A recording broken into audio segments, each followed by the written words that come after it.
I'd like to introduce the Director of Special Education and Related Services, Dr. Heidi McCarthy, who many of you might know, and then we have Liz Wright here, and your official title is? I'm the CSE chairperson. CSE chairperson. And you cover Kindergarten through seventh grade. grade. Okay.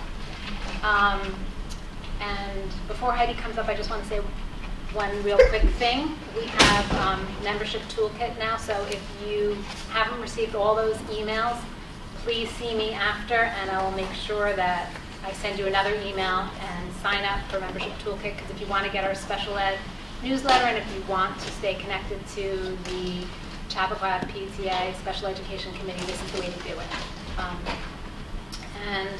Lastly, National Inclusive Schools Week is the first week in December, and this year the PTA will be distributing copies of El Depo, which is a wonderful book. It's a graphic novel biography, and it's the story of well, I'll let you read it, but it's the story of a child who becomes deaf at the age of, I think, 4, and it goes through her challenges, and it's inspirational, and I think everybody will enjoy it. And we're going to try to have programming through K through 12 at some different fashion at all the different schools, and I'm going to be working with Jamie Edelman on that, our Director of Literacy. Okay, Heidi?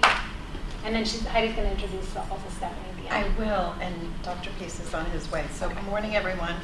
Heidi McCarthy, I'm the Director of Special Education.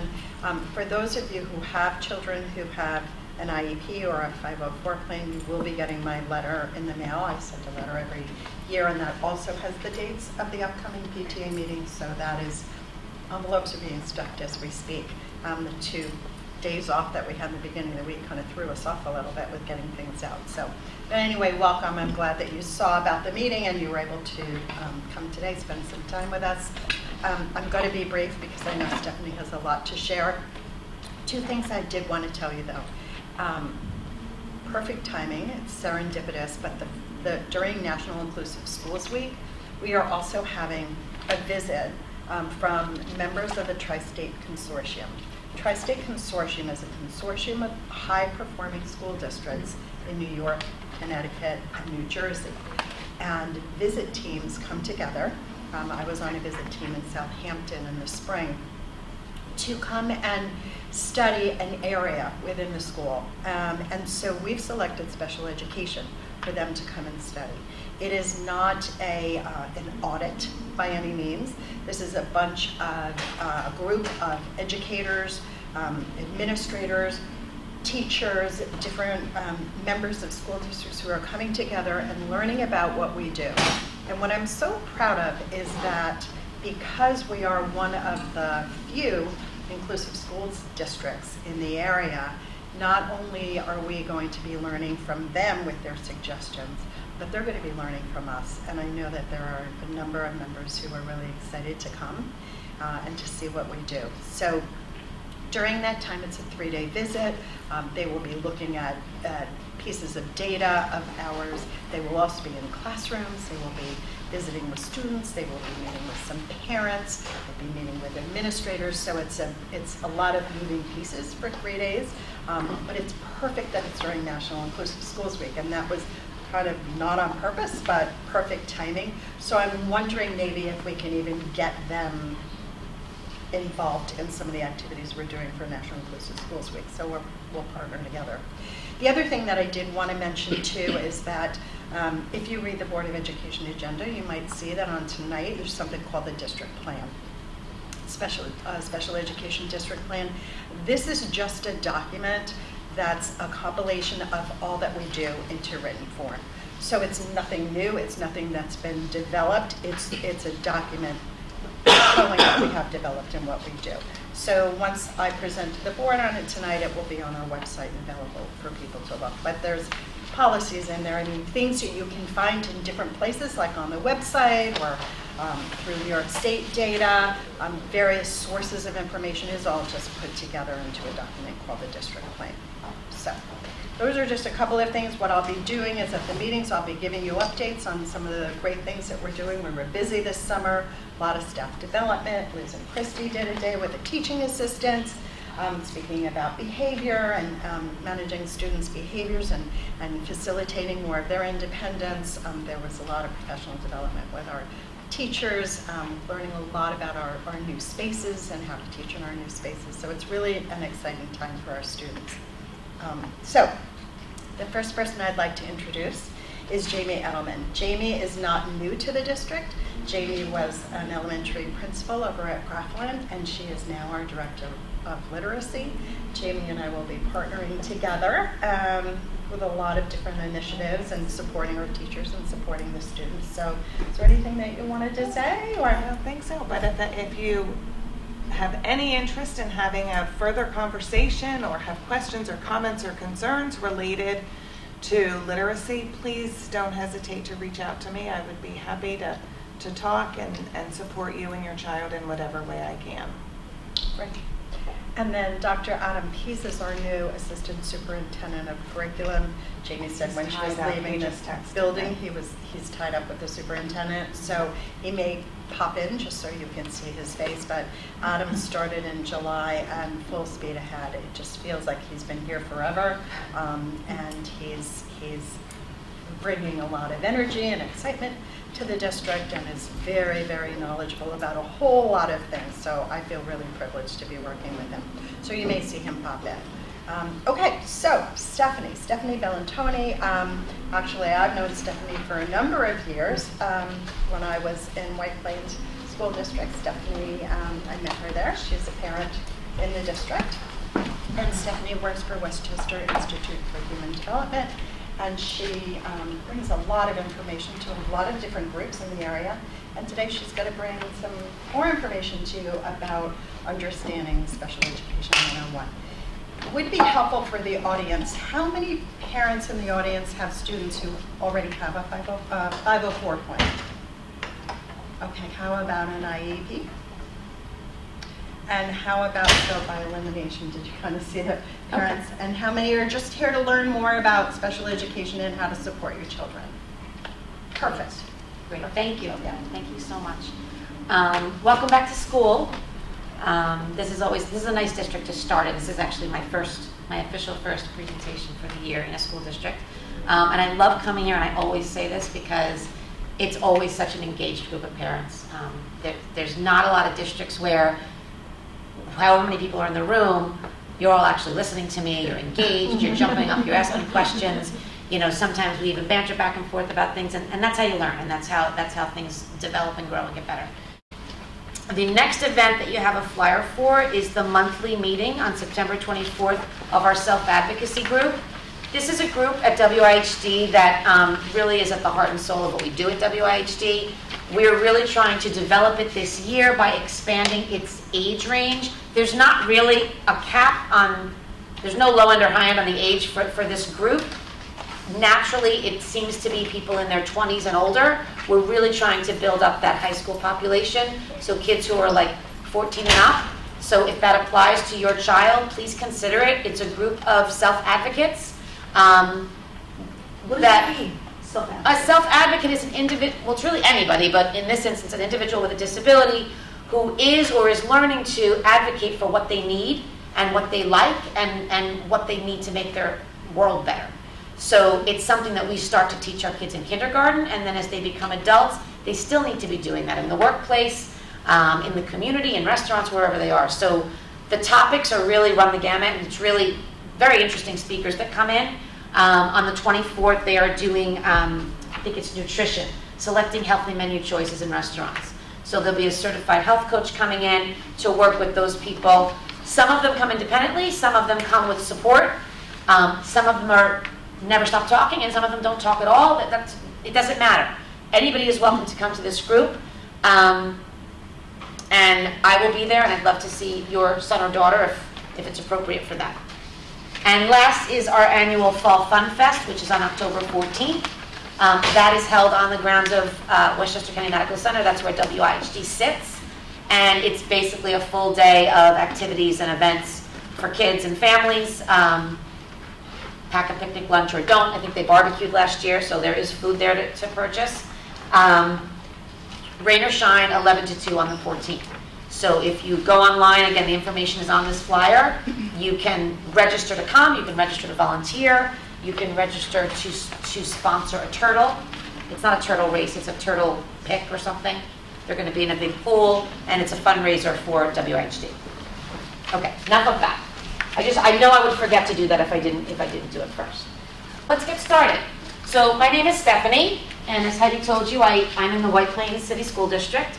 I've got 4 kids, and my oldest is my daughter Jessica, and she has Down syndrome. She's 13, and she just started 7th grade.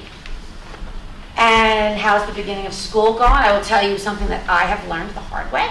It's the first week of school, so I have a piece of loose leaf paper on my kitchen island, and when things make me go, huh?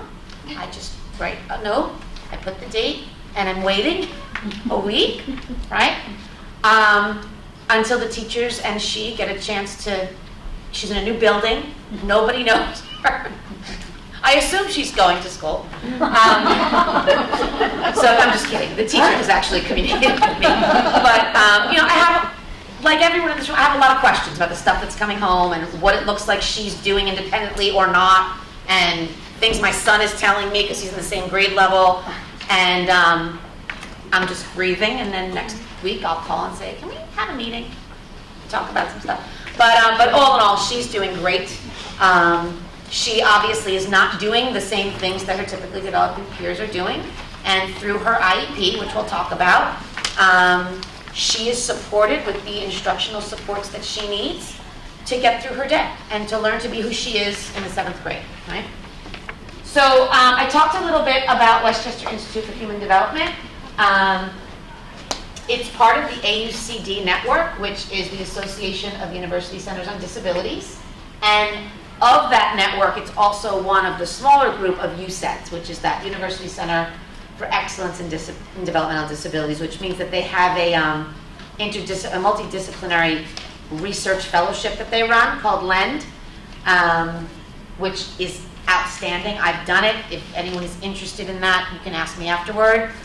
You just have to be in a work or home situation where you're able to give up 1 day a week.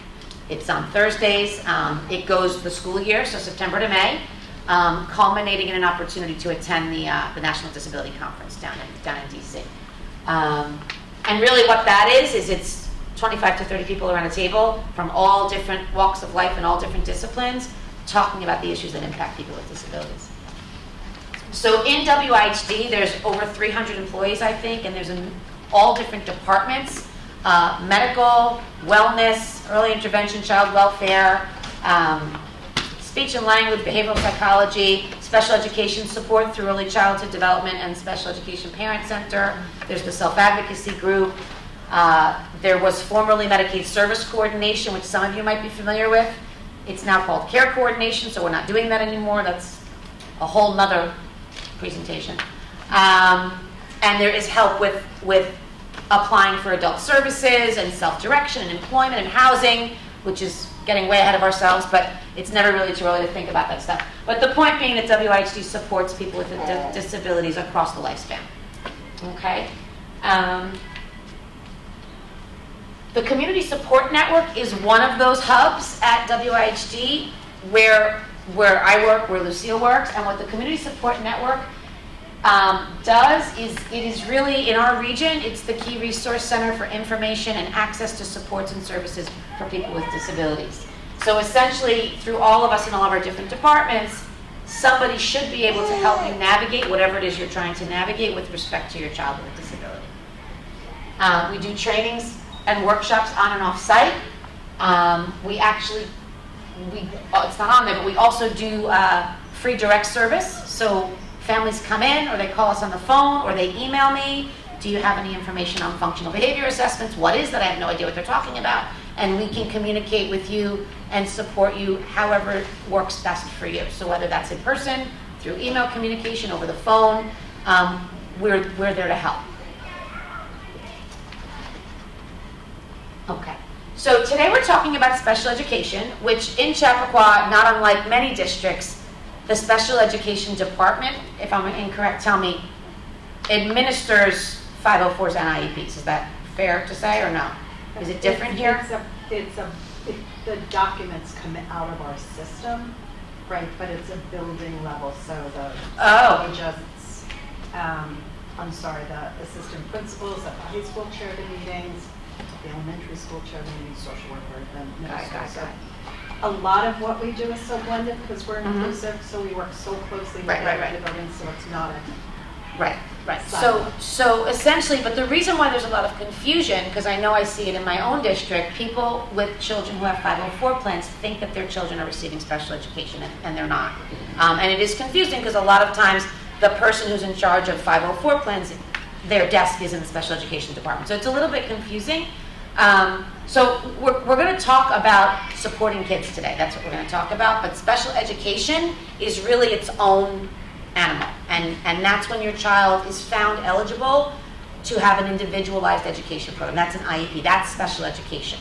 Okay, so a lot of what we're going to talk about today in terms of communication and collaboration applies with 504s as well. But when we start to talk about the documents and the process, timelines and all that, that really is specific to the IEP process. So, but please raise your hand, ask questions, stop me whenever if I'm going too fast. So all of us as parents of kids when they go to school, we worry about a million different things. And it can be related to academics, it can be related to social skills, it could be related to behavior, and a lot of times we're not really sure what to do about it. A lot of times we don't even know because our kid is a totally different kid at home than they are at school, right? So it might be something brought to your attention by the teacher. It might be something that you're really struggling with, and when you go to the teacher, they say, I don't know what you're talking about, I don't have that problem here. And I don't want you to think you're nuts if that happens, because it's happened to me too, and that's why we talk to each other. But if when you start to have those worries, and you talk to your child about it, if you're able to, depending on their age and their functioning level and their communication level, and you've spoken to teachers and the pediatrician, and you've done your online research, right? Because admit it, we all do it. And I'm going to say to you, with regard to special education, like anything else, right? You have to be very careful on WebMD. Be discerning about what you read on the internet, okay? Everyone who puts stuff on the internet about special education, from the bottom of my heart, I believe they mean to help. They really do. They don't always speak accurately. And sometimes it's accurate, but it's misleading because it's not the whole picture. So I'm not telling you not to look, but just be careful with what you look at and make sure you follow it up. Once you've done all of that,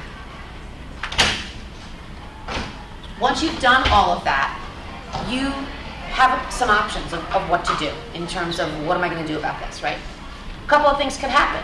You could end up being the only person, right, of all those people that you spoke to. Everyone else is telling you, kid says they're fine, teacher says they're fine, and you're just convinced something's wrong. You still have options, okay? If everyone is on the same page as you and they think there's something to look at, you also have options, okay? You can refer your child for special education. You can refer your child to be considered for a 504 plan. You could talk to your teacher about what kind of supports you can get in the building without doing either of those things, which is always what I recommend you do first. Child fine is a piece of legislation you should be familiar with.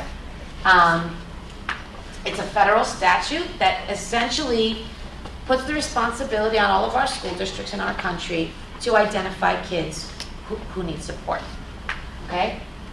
It's something that, that's very basic what's there. It doesn't really tell you the ins and outs of exactly what comes into play, but they do have a responsibility to identify when a kid needs more than what the regular classroom management and the regular general education instruction is providing, okay?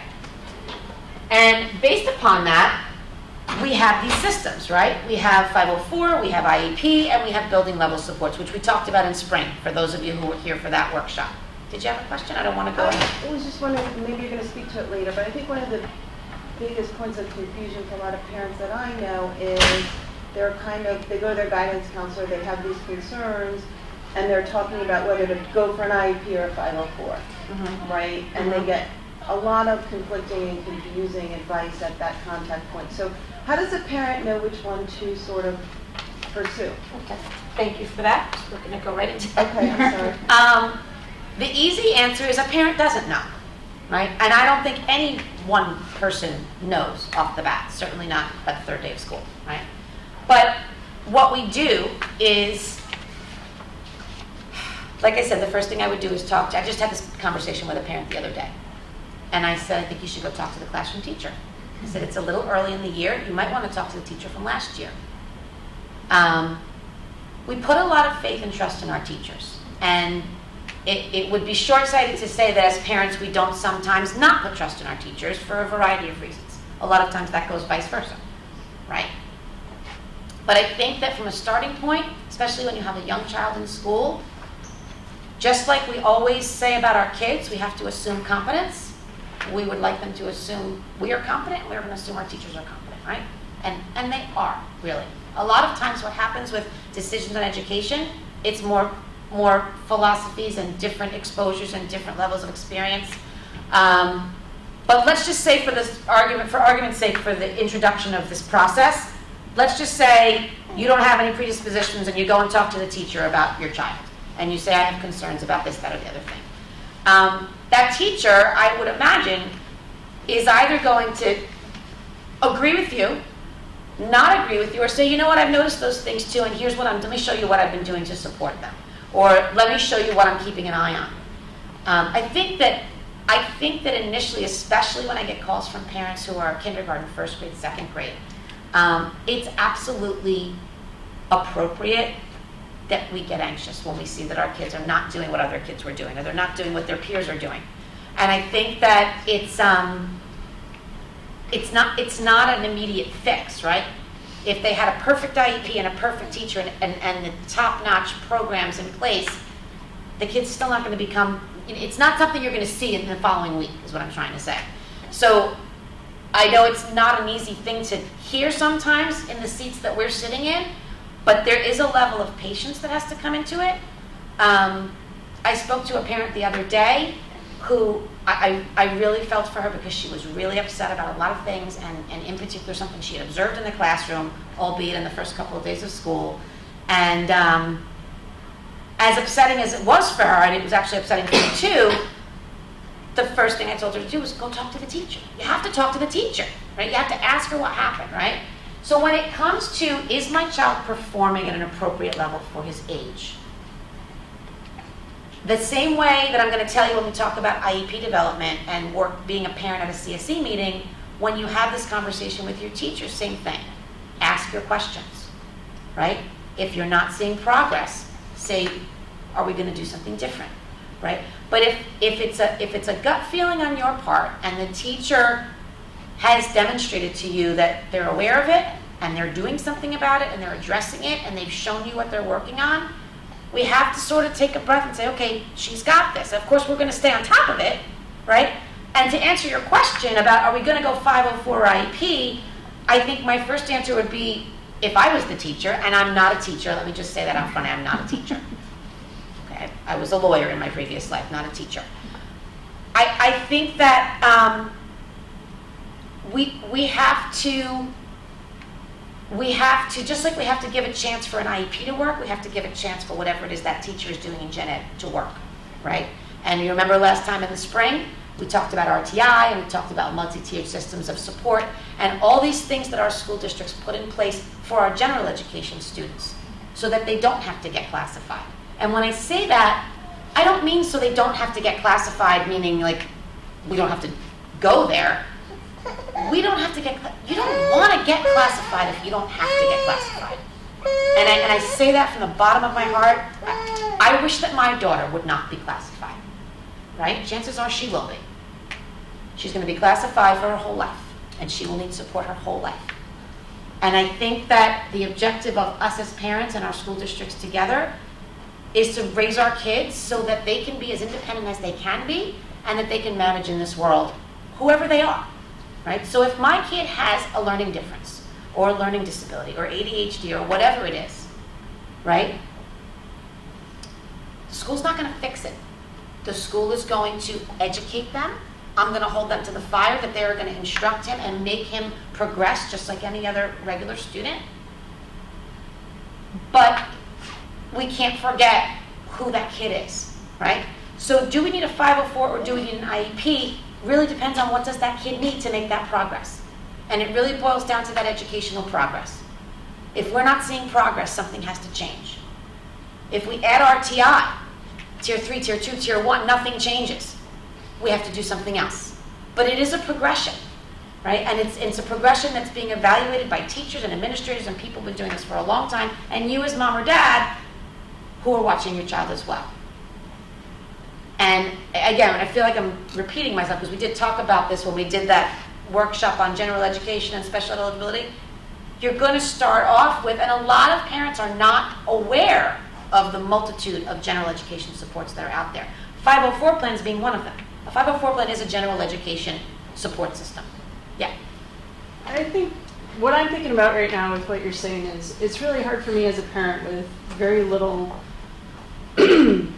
professional training in special ed to know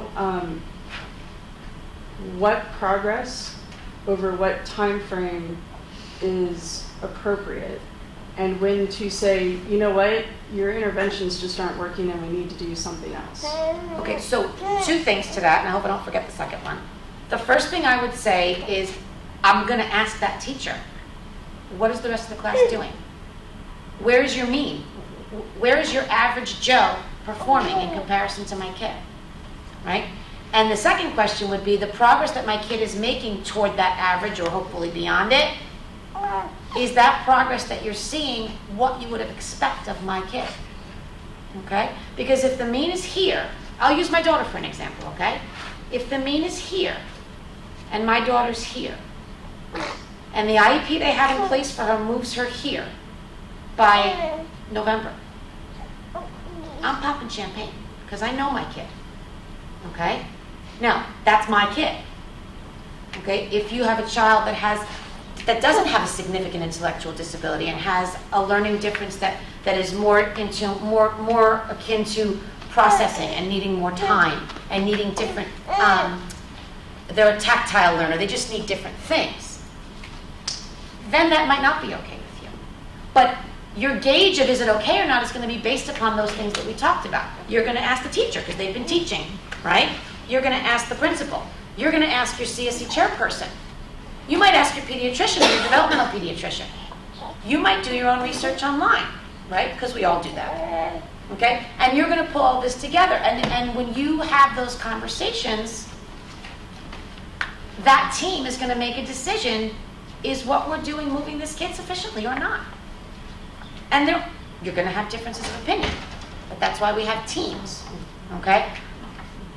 I want to know if I answered your question first. We're not teachers. You're not going to know any more than when you go to the doctor. I don't really know either. Well, I've been through the process a couple times, and it's still a little bit of a mystery to me. That Me too. You can have you have a bunch of people agreeing on the same thing, but then the ultimate outcome is sort of counter to what everybody's agreeing to, or there seems to be a lot of vagueness in what's presented to you. I've found it very difficult to get very measurable goals written down, Okay. so that I know what we're working towards. Okay. And everybody in this room is on the same page and committed to the same goals. Right. So that's actually, measurable goals and expectations is actually its own workshop, and you're absolutely right. And I would venture to say that the majority of goals on IEPs are not really written as stellarly as they're supposed to. And that's not a judgment on anybody. It's the way things have been a long time. Your goals need to be measurable, or they can't chart the data, right? Right. So those are questions that you should be asking. And when you set outcomes, I don't know if you meant in June, because the other thing I would say to you, and this is whether your child is a general education student, a 504 student, or a special education student, is don't wait till June. Check in with the teacher at the end of October and say, how's Bobby doing? Can I come in and see some of the work that he's doing, right? I don't even wait till the first report card. I mean, that's me. But you're right to ask those questions. And if you can't figure out how to measure it, then ask them how they're measuring it. Yeah. How is this measurable? And can you show me how you're tracking it? How do we know that she's doing better with her writing or her math or whatever it is? Stephanie, can I just say two Yeah. things? Just, you can, when your child has an IEP, you get the quarterly progress reports. So that should say whether they've achieved or somewhat achieved or whatever the breakdown is. But you can also ask for the tracking, what the teacher's tracking, and say, can you show me, like, you know, it was spelling or whatever, you know, show me the work. Well, I have one child with an IEP, and I can see progress. I have another child with RTI, but the progress there, the communication is much poorer from the school, and I can try and see the progress, but I'm not getting documentation that is, this is where your child is, this is where your child should be, these are our goals for your child, and then updates on what progress my child has made towards those goals. Leah, has your RTI child been evaluated yet? This year, Have they gone through the evaluation process? this child went through the evaluation process in nursery school. Okay, I would ask for an evaluation. They can't hold up an evaluation for RTI, so I would. Last year I didn't have class support from the classroom teacher for an evaluation, You so could still request.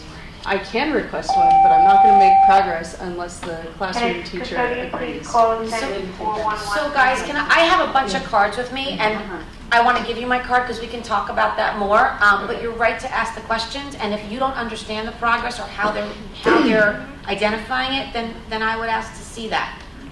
But you're right, and you're right. I just Yeah, have oh one yeah, what comment. was your question? Oh, my question is more towards, I hear what you're saying about the communication with the teacher and getting, but here we start middle school and fifth grade. So from fifth grade on, it becomes more complicated for parents to get those assessments as they start. Not just here, Adding everywhere. more and more to, yeah, I think we may start a little younger. with You do, middle yeah, school. well, it's 6th grade where I am, but Yeah, 5th, 6th, or 7th, depending Right. on where you are in the state. so, yeah, then, But it especially is. if you haven't started any processes Yeah. before that point. Yeah. It can be really difficult. And just quickly on that, but then I want to get back to the slides. When you're at that point, I don't know how it works in your district, but it depends upon your child's placement. If you are in a departmentalized program and now you've got 9 teachers, this becomes much more complicated. If you're in a consultant teacher setting, that consultant teacher sometimes can become your contact of even communicating with the other teachers. If not, then you're going to have 4 special ed teachers in your ICT classes, right? If you're doing integrated co-teaching. Do you do integrated co-teaching here? Yeah, at the high school. Oh, at the high school. But all students have a case manager. Right, so that's what I was going to say. If not, or if you're gen ed, you've got a case manager, or you've got a guidance counselor, or you've got somebody who's kind of watching the whole child or the whole case, and that's the person that I would kind of go to, unless you're having a specific issue with math. I would talk to the math teacher. In my situation last year, my assistant principal actually was instrumental in really orchestrating the inclusion process, so that was the person. And it might be different for you, but it is difficult when you've got 9 teachers. I mean, you've got a life or a job or things that you do, and they're 9 different people and have different schedules. It does become very difficult. But you kind of have to learn the system of where you are and who is that case manager and who's my go-to. And then and don't stop asking the questions, whatever it is. I want to talk to you because I think you have... Sure, but let's keep going. Yeah, let's keep going. This form that's in your packet is a comparison sheet back in front of IEPs compared to 504s. So it's pretty detailed, and if you have any questions about it, we can talk later, but this is essentially talking about the difference, and we're going to talk a little bit about accommodations and modifications, but the difference between a 504 plan, which is pursuant to an anti-discrimination law, right, saying you can't discriminate against my child because they have a disability, right? You can't put my child with a significant visual impairment in a classroom and give him the same book as everybody else when he can't see it, right? But that kid's doing all the same work as all the other kids. He needs different materials, right? As opposed to an IEP, which is pursuant to a special education law, which says that kids who require special education need to have individualized programs. Totally oversimplifying it, but those 2 differences, and then this gives you all the very detailed differences between the 2 systems, okay? Yeah. But in order to be protected under the 504, you have to be classified as a 504. It's not going to be just having a conversation with the teacher and saying, here are some things I'm observing. It would be helpful if my child sits in front of a classroom or has less distractions. You have to be classified in order to You have to be accepted. eligible for a 504 plan. However, I know many districts that, how can I say this? I've seen a lot of 504 plans where what the district is doing, I don't know that you needed a 504 plan. I know many districts who do what's in 504 plans without needing a 504 plan. So then you're not classified. Is that? Well, classified is really a term we use with special education for IEPs. You're eligible for a 504 plan by virtue of your disability, okay? But for example, I've seen school districts give 504 plans for a peanut allergy. I've seen other school districts who just put the precautions in place that they need, and they don't give a 504 plan for that. I mean, I kind of purposely picked an off the beaten path example, but even for some of the things like preferential seating or my child has to self-administer insulin. If the teacher's okay with that, then it's kind of up to the people that are involved on that 504 committee. Are you eligible? Probably. Do you need the 504 plan? I don't know. I always feel like if my kid's getting what they need, I'm good. Well, it's right? a safety net, though. It's a Especially safety when net once start you dealing leave. with all those different teachers. No, it's a safety net Right. within the Yes, school yes, yes. to ensure consistency. This teacher might be great with Yes. it, this teacher might not. Correct. And to Correct. ensure that your child's not getting Correct, but- discriminated or bullied in Right. the classroom. What I'm saying though is even if you're not eligible for the 504 plan, You may get it anyway. I would still ask for what my kid needs, right? I only know because I know that a lot of kids get behavior charts, general education kids, in classes because my daughter's in there and she has one. You know, and they don't have any plans or anything. So I'm just saying, but to answer your question, 504 is through an eligibility process where you have to have a documented disability that's impacting your learning. Okay? But it's not a requirement of specialized instruction, which is I have to teach the student a different way because of the disability. It's not just Braille as opposed to a book. It's actually a different teaching approach, right? The other sheet that's in your packet that's relevant to eligibility, which we're going to jump to now. I just wanted to show you quickly. I brought with me my little Bible. This is a binder. This is all the New York State regulations on special education. This does not govern 504s. This governs IEPs. The documents that are printed in here were all printed off of the New York State website. So if you would like to make yourself a little binder, you can. Part 200 it's called. Part 200. Everything that you might want to look up in here, they have a topical index, which is color-coded. So you would look up, for example, visual impairment, and it's going to give you the sections in the code where it talks about visual impairments. Okay? So that's Part 200, if you weren't already familiar with it, which governs special education. We already talked about this, really. These are supports in general education. Okay? Again, this is kind of like a recap of what we did in the spring. So you could have counseling or social skills and not have an IEP, right? You could be part of an RTI program. You could be part of a positive behavior support system that could be building-wide or district-wide and not be special education. You could be part of a classroom that is pursuing responsive classroom or some other sort of system that supports social emotional learning. You don't have to have an IEP for that. So there's a lot of support for our kids who are in general education. Okay. Sorry. Oh, I'm Can I sorry. ask a quick question? Yeah, I didn't see either. So this is really helpful, just in terms of the process. Yeah, we're going to get to that. That's fine. I just was wondering, since you're talking about 504s, does the same process apply for a 504? No. Okay, that's where No. it gets a little muddy, because I think a lot of times the school will hear that you No. are looking for some 504 accommodations, and then they want you to start going through this process, and it... Right. means If it's- your school district utilizes that process for their 504 plan, that's just your district. The 504 process is governed by your school district. Okay? I mean, there are certain things that, what's that? It could be unique to your school system. It could be unique to your school system. There's not even a form that all the districts have to use this form. Got it. The way we have with IEPs. Okay. So it's completely district specific. Okay? I think there's a slide in this, so I'll wait to get to that. Special education referrals, which go on, oh, I'm sorry. I had a question. So if the child has a speech and oral language learning disability that has not yet been classified, would then an RTI still be appropriate for that child? I can't answer. Maybe. I can't really answer that. I would say possibly. It depends on the severity and the nature of the disability. That wasn't listed as one of the general education. What wasn't? When you listed the general education in terms of, What's not listed there? maybe one back? These were the support, I mean, this is not an exhaustive list, but these Right. are some examples, but RTI's on there. Is that what you were looking for? But would it be a parent's responsibility then if a child's not classified and if it's not provided through the school in terms of classifying them if they have a speech language impairment or a learning disability? Is it a parent's responsibility to do what? Further evaluate them through a pediatrician So or developmental pediatrician or? what parents do with their pediatricians in terms of getting help for their child or getting diagnoses, and that's parenting decisions, that's whatever they want to do. It doesn't necessarily impact what happens in the school.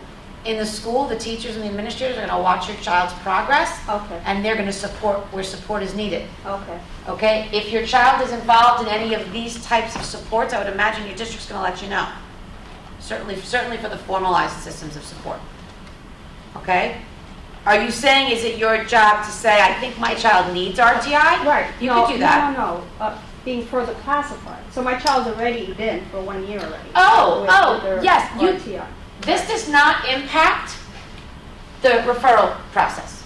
Your kid could be an RTI and you can refer him for special ed. You don't have to do that first. Is that your question? If they were referred and if it wasn't yet classified in terms of the specific learning disability, Okay. what would be the next step? So your child's, in the hypothetical, the child's receiving RTI Right. and there's a referral in the office. Right. Well, we're going to talk about the next steps. They're on the flow chart. No, I think she said was not eligible. Right. Not classified. Heard. Oh, you already went through the process. That's correct. Oh, okay. But So it's an unknown classification in terms of a speech language, this possible learning disability. what do you mean it's an unknown Mean classification? they were unable to determine what the classification is in terms of that learning disability. Okay. But he had a learning disability? That was the weaknesses in the particular areas that were found. So the Okay, speech so language pathologist had determined that. Okay, Right. so let me go through this and maybe it'll answer your question, okay? Anybody can refer their child for special education at any time. Okay, so whether your child is in general education with nothing, or they're in RTI, or they have a 504 plan, doesn't matter. You can refer your child for special education evaluation anytime. You do that by sending a written letter to your district. Once the district gets your request, they're going to give you what's called a consent for evaluations. Once you sign that consent, that's when your clock starts ticking on this flow chart, okay? Once you sign that consent, the school district has 60 calendar days in which to conduct those evaluations and hold a committee on special education meeting, which you would be a part of that committee. And you'd go over the evaluation results and you make a determination as to is this child or is this child not eligible for special education. And we're going to talk about that in a second. The second timeline to be aware of is that if your child is determined to be eligible, the school district has 60 school days from when you signed that consent to actually start implementing that IEP. And those can be two very different timelines with weekends and vacations and summer and all of that. So it makes sense that they have more time to get all the providers in place and if there's a program shift or whatever. The initial evaluation, I'm going to get to eligibility once we go through the evaluation process. The initial evaluation for a student is going to include a host of evaluations. Some of them are standard and some will be particular to your child, okay? Someone will call you from the school district or call you in to do a social history, which is essentially an interview. You may need to complete those Vineland questions where they ask you 45,000 questions about what your child can and cannot do at home. And then the teachers fill it out as well. There's classroom observations. I put some examples here of things that are not always done. It depends. So if your child is 12 or over, or coming into the district over the age of 12, it's going to include a vocational assessment, a level 1 vocational assessment, or the first age-appropriate assessment, which is essentially going to look at what are your child's strengths and interests, what are his preferences, in terms of gearing this child on a path toward post-secondary, right? The other example I put there is behavior. We're not going to do a functional behavior assessment on a child who is not displaying any behavior issues, right? As a member of the Committee on Special Education, when this is being determined, you play a role in that discussion of what evaluations need to be done by virtue of you can call in, you can include it in your letter, okay? But if you don't put in your letter, I would like audiology to be included, or I would like occupational therapy to be included, then it won't be included unless there's some reason to do it, okay? And if you're the one getting the referral and it's not coming in with a teacher backing or anything like that, there has to be a conversation about why are we doing the evaluations that we're doing. Did you want to chime in there? Yeah, I was just going to say, Yeah, that while it's not mandated, we want to make sure that parents have full informed consent. So we also send a rubric where the evaluators have identified the possible evaluation tools that they're using, so that instead of just saying speech and language evaluation, it's going to speak to the specific evaluation assessment tools being used. Okay, so at that meeting, at that eligibility meeting, your first Committee on Special Education meeting, these are the considerations that the committee is going to include in their determination of does this child need special education services or not. In your packet, there's a back and front handout with the 13 classifications for special education. I'm sure you guys have seen this list, maybe not this piece of paper. What I think is most important about this list, or what I think is most misunderstood about this list, is that this is not a list of diagnoses. This is not a list of specific learning disabilities. This is a list of classifications, okay? ADHD is not on here because ADHD doesn't qualify you for an IEP. The ADHD or the blah, blah, blah disability, whatever it is, has to be impacting the student in one of the ways designated in one of these 13 categories. So that's one of the most commonly asked questions that I get. So be aware, a classification is not a diagnosis, right? Okay, over here, they're going to consider a least restrictive environment, which we'll talk about a little bit later if we have time. Least restrictive environment means essentially that the individuals with the IDEA, why am I blanking on this? The IDEA, which is the special education law, the National Special Education Law, Individuals with Disabilities Education Act, essentially stands for the principle that students should be educated alongside their typically developing peers whenever it is practicable. Whenever that can be done and the child can still be making progress toward their goals, okay? I tend to guide my talks on what most parents ask me, okay? Least restrictive environment is not the same for every kid. And least restrictive environment doesn't always mean alongside typically developing peers. Least restrictive environment means what is the closest we can get to that for this kid and support him and give him what he needs so that he can make progress, okay? We're going to talk about the special services and programs that can be offered by the district or outside the district. And we're going to talk about specially designed instruction. Does this child actually need specially designed instruction, or can his needs be met without an IEP? Okay, and then over on the right is just a list of those eligibility classifications again. These are the members of your Committee on Special Education. Most important is the student.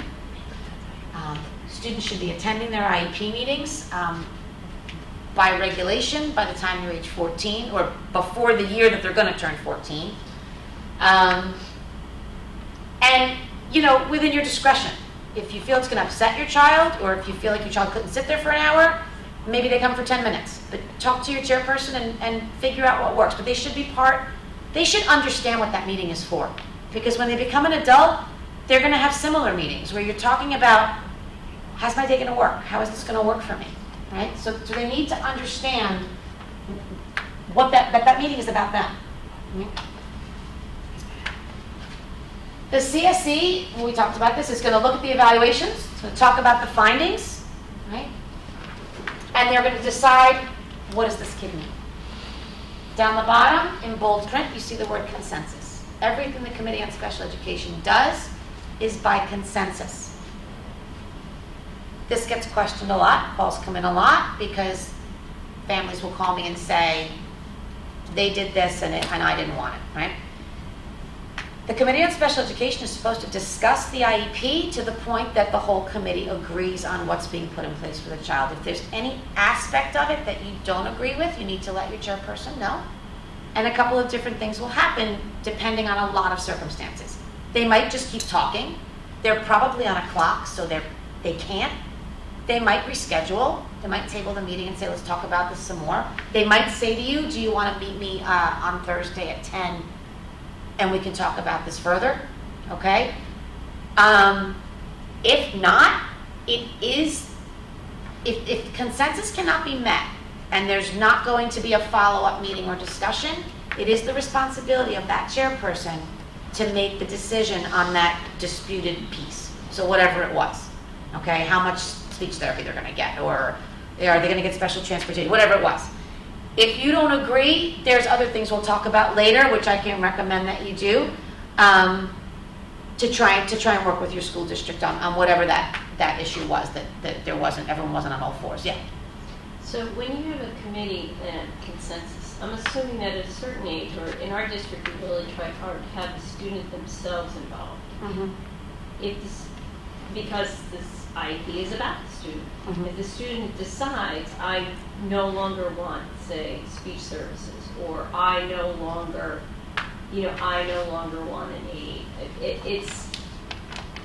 I'm curious about this whole consensus thing in relation to the student themselves and their. So I am a huge proponent of self-determination, and I think that if that were to happen, a conversation needs to be had around why he doesn't want that aid, which we could all answer that, right? My kid doesn't want an aid either. But I think at some point, there might be validity in the child's point that, I'm approaching graduation, and Right. I'm not going to have an aid when I go out into the world. Well, then you know when the question comes up for our kids who are staying until they're 21, if they're 18 and there's no guardianship, those are the questions that I get. But frankly, before you're 18, if your committee discusses it, I would credit my daughter now with the things that she comes to me with, because she doesn't really complain about a lot. She loves going to school, but when she tells me there's something she doesn't like about a particular class or a particular aid, or something about, I don't need the aid to follow me to the bathroom. I can go to the bathroom and come back. That's fair, right? And then, yes, you have to have a conversation. Is it safe? Can she really do that? What have we observed? And then, frankly, if what's actually going on is not consistent with what the student's asking, then talk to them about that. But we are parents, right? So for my 13-year-old, I'm going to win. But as they get older, you're right. You're right. So it is a valid point. So eligibility for special education. We talked about this briefly before I used ADHD as an example. You could use autism as an example. You could use Down syndrome as an example. Okay? Not every student with autism requires special education. Anybody not understand that? Everyone good? Just like there's plenty of kids without autism that do need an IEP. There's plenty of kids with autism that don't need an IEP. Here's the thing. When we do those evaluations and we look at who this child is as a whole person, okay, the results have to demonstrate that they're not going to make educational progress without an IEP. If that's not demonstrative from what we're looking at in the evaluation results and the performance and all of that, then they don't need an IEP. Questions on that? You need to find educational progress. Yes. Well, no, I can't define progress, but I can define something else that's close. Because it's not just grades, is the point, right? We're going to talk about FAPE in a minute, okay? And that's a very good question. Just briefly on that, a lot of times parents will call and they'll say, oh, so just because my kid is passing everything, he doesn't get an IEP. That's not necessarily true either, because for our kids who are learning disabled, there's very specific parameters between what their potential is and what their performance is. Okay? And it's not necessarily true that because you're passing everything you don't get an IEP, just like it's not true that just because you're failing everything you need an IEP, right? So we have to make sure we're considering all things. Was there another question before I go on? Yes? No? This slide we already talked about, really. I guess it probably should have been earlier in the discussion. This is sort of a mini version of that chart that I gave you, the differences between the IEP and the 504. Okay? On the bottom, I put a link to my favorite special education website for parents. It's understood.org. There's a host of articles, video modules, resources, tools for parents on special education. I've never read anything on that website that's made me look sideways. I think it's dead on. I think it's great for parents because it's very simple. It's very clear. And they have a great, there's actually a few of them, articles about this whole IEP 504 issue. And how do I know? And why are they doing what they're doing? So I would suggest that you go there if you have questions about that. One of the biggest differences, and the reason that they're in bold, is this whole idea of accommodations versus modification, right?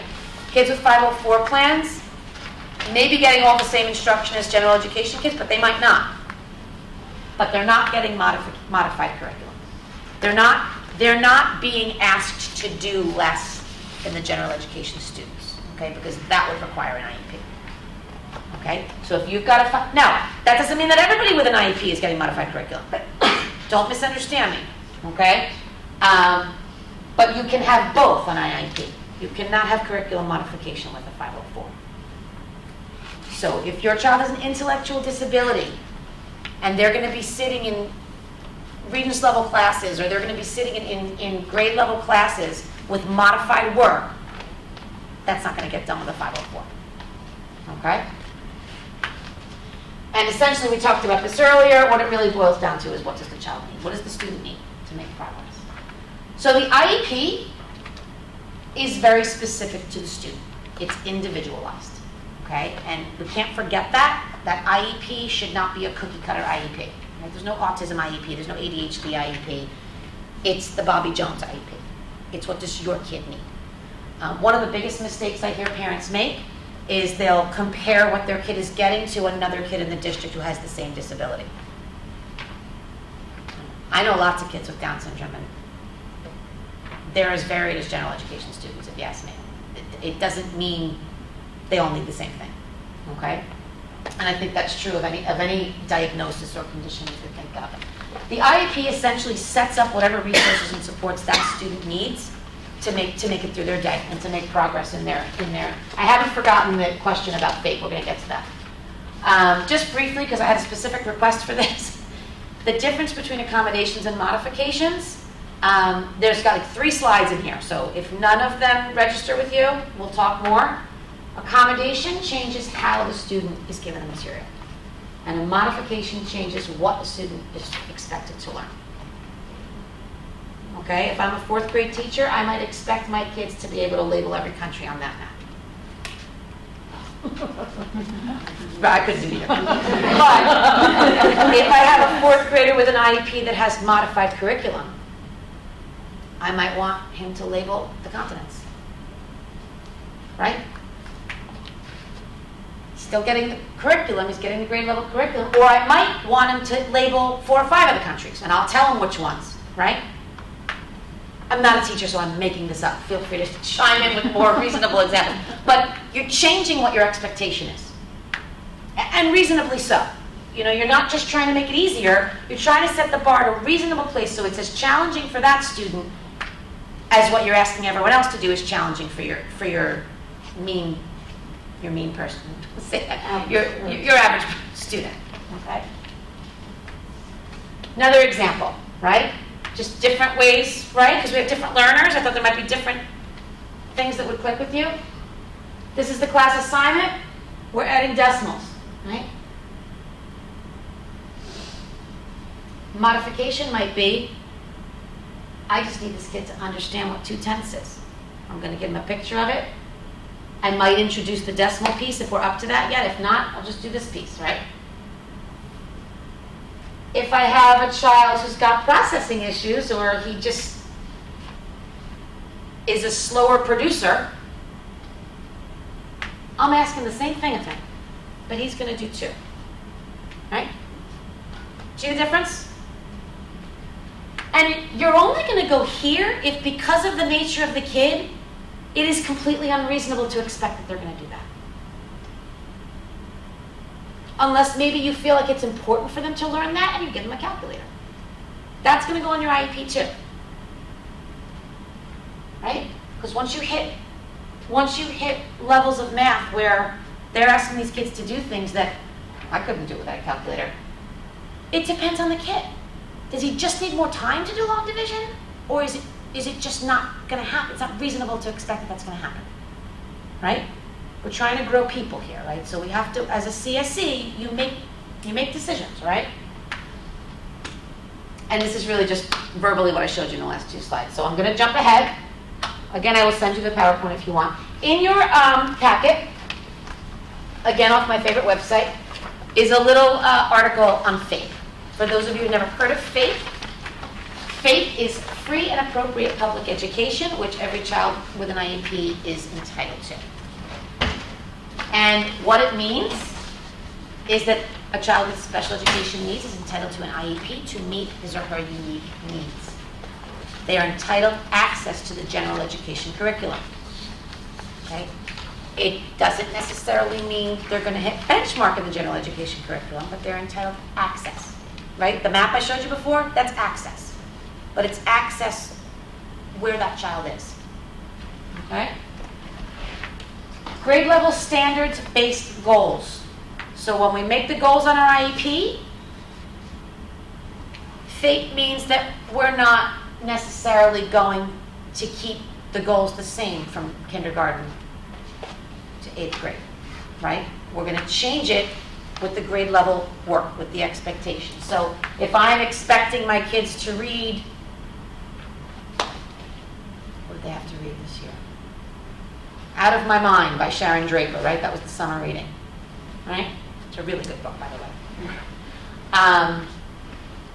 And I know that Mary cannot read that book. If she can read it, she's not going to understand it, right?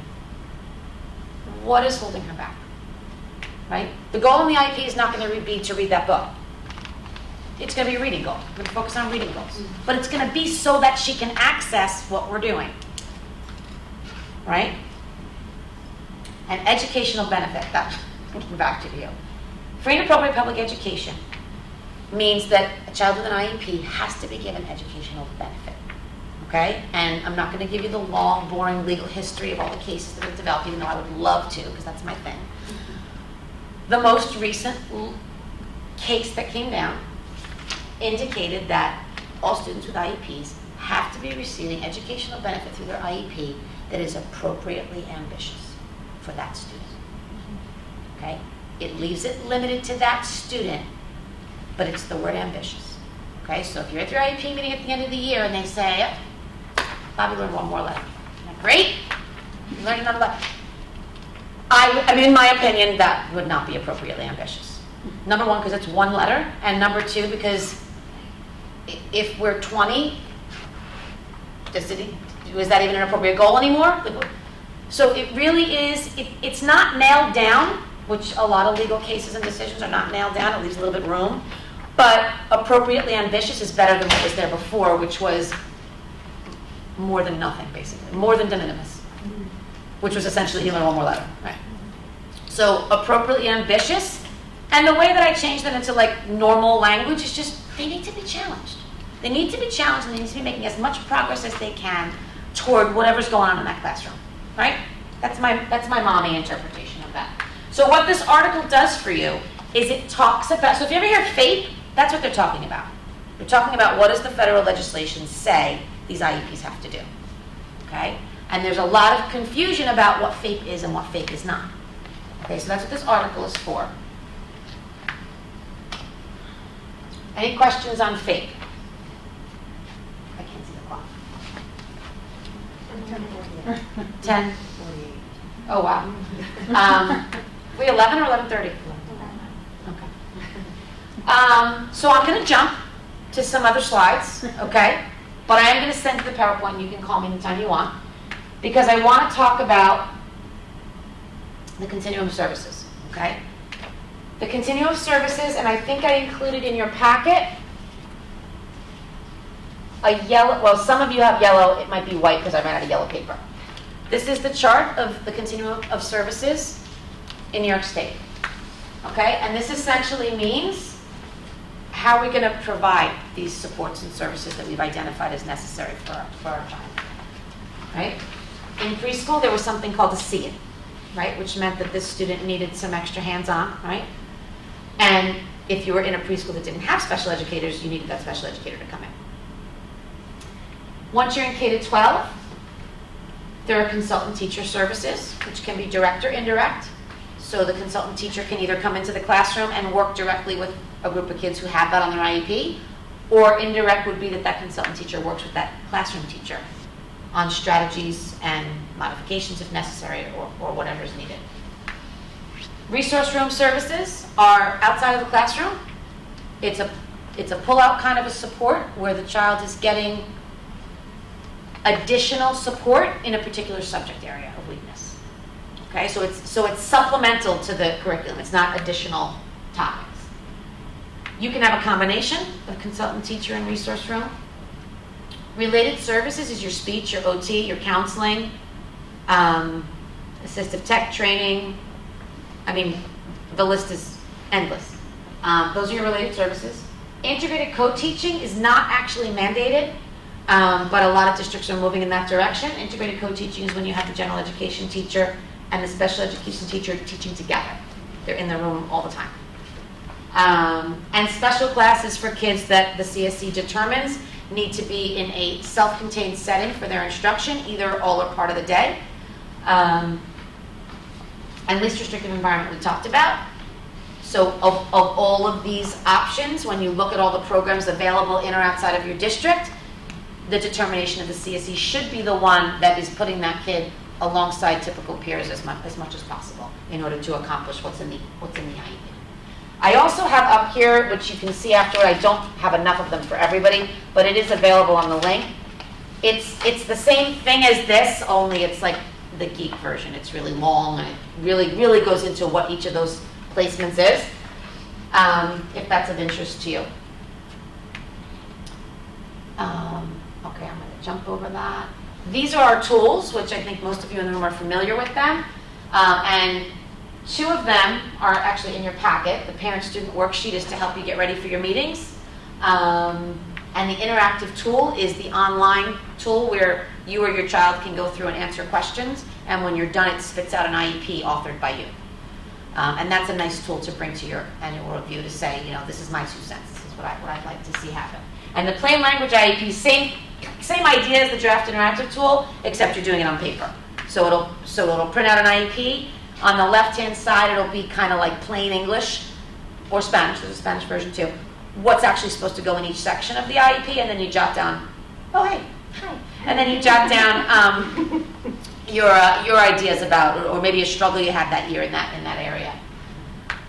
Good questions to keep in mind at your meetings as a parent is what are we trying to accomplish at this meeting?